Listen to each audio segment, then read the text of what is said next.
Hey guys, welcome to our video. This is John Watts. I want to chat with you about a question that I get pretty often. And the question is very simple. Is credit repair legal? Now, usually I get this from consumers, but occasionally from other lawyers. Or stated differently, lawyers will say credit repair is illegal. So which is it? Is it legal or is it illegal? Well, first we have to figure out, what do we mean by credit repair?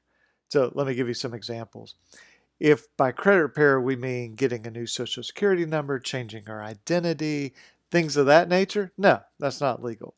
If we mean, well, I'm going to take every negative item, I'm going to dispute every negative item on my credit report, and I'm going to claim that it's not my account, or I've never heard of this account, or I have no idea what this is, well, that may not be illegal.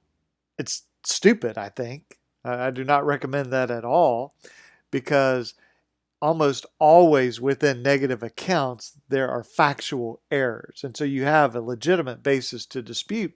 But if you just say, it's not my account, I've never heard of it, you lose your credibility to then have a legitimate dispute.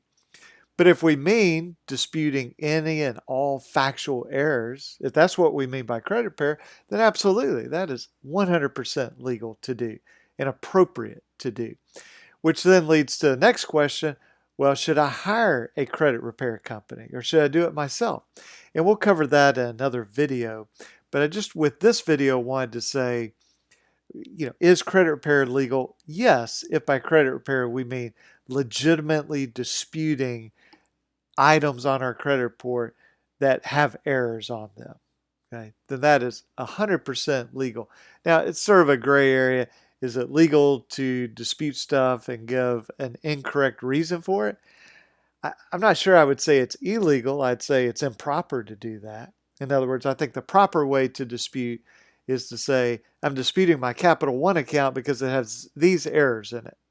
Or I'm disputing this debt collection account because I don't know who this debt collector is. I don't know if they really own this debt that they claim to own. That would be legitimate. So hope that this is helpful to you. And like I said, we'll have a follow-up video about, should I hire a credit repair company, a credit repair law firm? Should I do it myself? How should I do, quote, credit repair? And that'll be our next video. So if you want to make sure and see that, if you're not already subscribed, should be a little button, I think in the lower right-hand corner, at least if you're watching this on a computer. Click subscribe or just look at our channel. There'll be a subscribe button. And hope that this was helpful, and I'll catch you guys in the next video. Thanks a lot. Bye-bye.